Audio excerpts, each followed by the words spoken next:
Hey everybody, welcome back to the channel. Wanted to take a few minutes today to show you our grapevines in our vineyard, but not from a perspective of the vines, but from a perspective of the irrigation system down here. And so I'll let you see this right here. See how I have it set up? I have these 5 rows, 10 vines. And from them, I have one feed that goes over to our water faucet. And I turn our water faucet on here.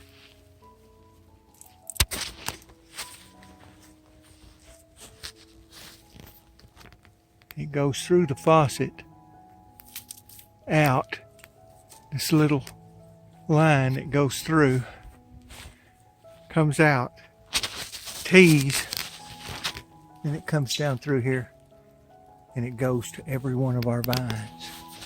And you can see right here what I have is a 1 gallon per minute dripper on each one of them. I have some drippers in the middle, and you'd say, well, there's no vine there. There's no vine there, however, there are roots there. Because roots extend, a lot of people don't know and understand, roots extend the length of the greenery or the leaves on the vine. And so from this pole here, right here, back to the end of the vine here, to right here, there are roots. And so what I'm doing is I'm watering those roots right there. I'm watering it right here at the vine. I'm watering right here again at the roots. And then right down here I'm doing it, and this is where I've air rooted some in the past. But I'm watering right here. I'm watering at the vine. You see right down there. And so in an hour, I'll have a gallon out. And you have to do that. You have to water your muscadines. If you don't water your muscadines, they really won't produce. And they won't produce like people think they should. And they wonder why their muscadines don't produce as much as they would like for them to produce. And it's because they scrimp on the water. They don't water them like they should. I need to open that one up a little bit more. Right there. Let's see if I can do it with one hand while I'm holding the camera. There we go. And it starts dripping. There, that one's getting full drink there. And if you don't do that, they don't produce. And what they'll do is they'll end up casting off their fruit. And they won't produce like you would like for them to produce. There we go. Get that in there. This is my new vine.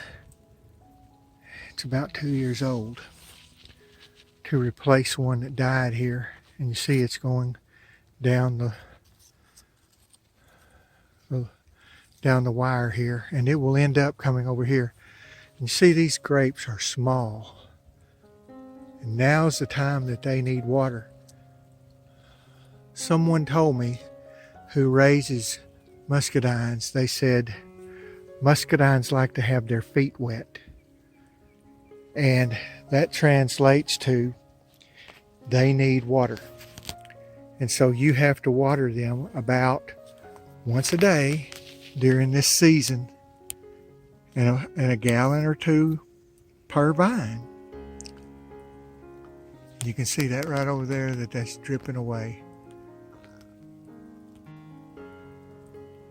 That's my oldest vine. It's a cowart vine, and it produces a smaller muscadine grape, only maybe about, the largest might be the end of a man's thumb, the tip end of his thumb.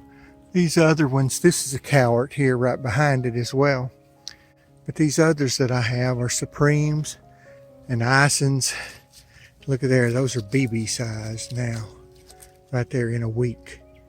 They're BB size. A little tip to everyone. go down to the dollar store and spend about $20. Depends on how many vines you have. But buy you a couple of snakes per vine and put your snakes out whenever they start getting ripe.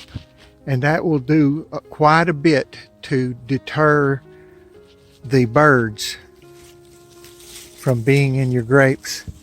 They'll fly in here and then you'll see them take off and fly out whenever they see these snakes. And you do have to move them around. You can't just put them in there and leave them, or they will get used to them and they'll realize they're nothing more than plastic snakes. These are flashers and they've faded out in the sun, but they work pretty good to get rid of birds. But the ones that are shinier like these, I'm using old CDs that don't work in my computer anymore, and I had quite a stack of them. And so what I did was I just drilled them, put them together and hung them up here, and they work really well. So the snakes and the flashers do a good job of keeping the birds out of here. So wanted to talk to you about the irrigation system today. That's what works, keeping your vines wet. And you should also keep the grass and keep them weeded nice and clean like this, so that they're not competing with the others. Looked like that one wasn't doing anything, but it is. See, and I'll run these for about an hour. You can even put them on a timer if you so wish, but I don't do that. I'm around the house, and so I'm able to take care of them. There's one I'm trying to root to take care of a spot or two that I might have. It takes about 2 years to do it in a pot like that, to really successfully get a good root established. You can air root some of them in a season, but I do that. Something else that I learned recently from someone is, if you're in the wild and you run across a vine of some type and you look and you say, well, those leaves look like muscadines. I don't know if they're muscadines or grapes. This is a tendril right here. And a tendril is this part right here on the vine that juts out, and it actually grabs. Nothing, no leaves grow off tendrils. There are no shoots that come out that have fruit. Tendrils do nothing but grab on. And a way to tell a wild muscadine from a wild grape is with the tendril. Does that why? No. It's one single tendril. But a grape will go out and it will fork on the end and it will Y. And so that's how you can tell the difference between a wild grape and a wild muscadine, to see if they're truly muscadines. Let's do a little work right here on taking care of some beetles that are eating. All right, just wanted to share that with everyone. Keep the feet wet on your muscadines. It's important. After doing all this work, after working on these things for years, these vines, and pruning and pampering them and fertilizing them, don't forget that they need water. And so put the water to them every day during this time of year. And even after you pick your fruit and harvest your fruit, you need to continue to water while it's warm for the benefit of the vine. Until it gets cold, you need to continue to irrigate. So there you go. This is Neal from Returning to Basics. I really appreciate you spending the afternoon with me. May God bless you. Thanks for coming along. Have a good day.